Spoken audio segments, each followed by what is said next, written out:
Welcome back to Carneades.org. Today we're going to be continuing with our series, Dumbfounding Definitions, Dizzying Distinctions, and Diabolical Doctrines, a series sorting through some of the jargon of philosophy. Today we're going to be doubling up for a 3-minute philosophy video because we're dealing with a little bit of a tougher topic called intentional versus extensional contexts. This is probably maybe an intermediate level philosophy topic. It may be a little bit more confusing than some of the other topics in this series, but check out my series on the 4 puzzles in philosophy of language for some more help on these ideas. So, every word that we use has both a thing that it means, an extension, designation, or reference, and a way that we express that meaning, an intention, meaning, or sense.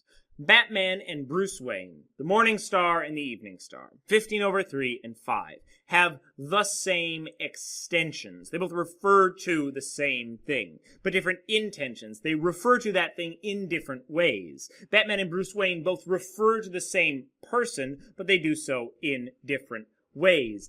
The Morning Star and the Evening Star both refer to Venus, but they do so in different ways, just as 15/3 and 5 refer to the same thing, but do so in different ways. When only extensions matter, when only the thing that is referred to matters, the context is called extensional. When only intentions matter, the context is called intentional.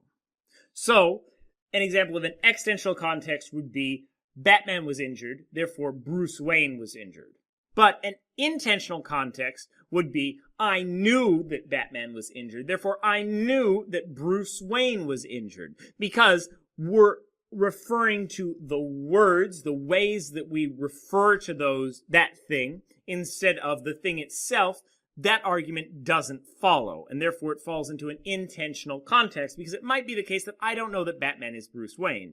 But there's no way for Batman being injured, referring to the same object as Bruce Wayne, and Bruce Wayne not being injured.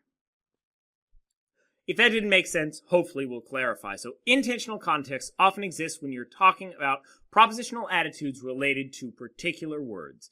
X believes, Y said, Z hopes, and they often mean that normal logical operations are going to fail. So, X believes, Y said, Z hopes, those signify that an intentional context is coming around. An argument might be, Samson believes that Mark Twain wrote Tom Sawyer. Mark Twain is Samuel Clemens, therefore Samson believes that Samuel Clemens wrote Tom Sawyer. The reason that this doesn't work is because it's an intentional context, because Samson may not believe that Mark Twain is Samuel Clemens. Because Samson's belief is not about the person, the extension, the reference, it's about the way that extension is referenced, the intention, the logic will not follow, and we'll call this an intentional context.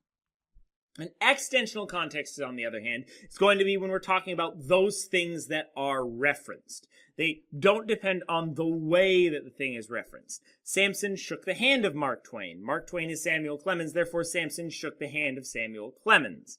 Because we're talking about that object, that thing that is referenced by both Mark Twain and Samuel Clemens, in all of these things, it doesn't matter what Samson knows or what Samson believes for this argument to be valid. Because we're referencing the extension, not the intention, no matter what we call them, the argument is going to be valid. Whereas intentional contexts are often brought about by kind of epistemic relations, belief, knowledge, and so on. Extensional contexts are often brought on by physical or metaphysical relations, position, properties, etc., like shaking the hand of or being injured. Check out the series, as I said, on the 4 puzzles in philosophy of language for more information on this distinction, and watch this video and more here at Carneades.org, and stay skeptical, everybody.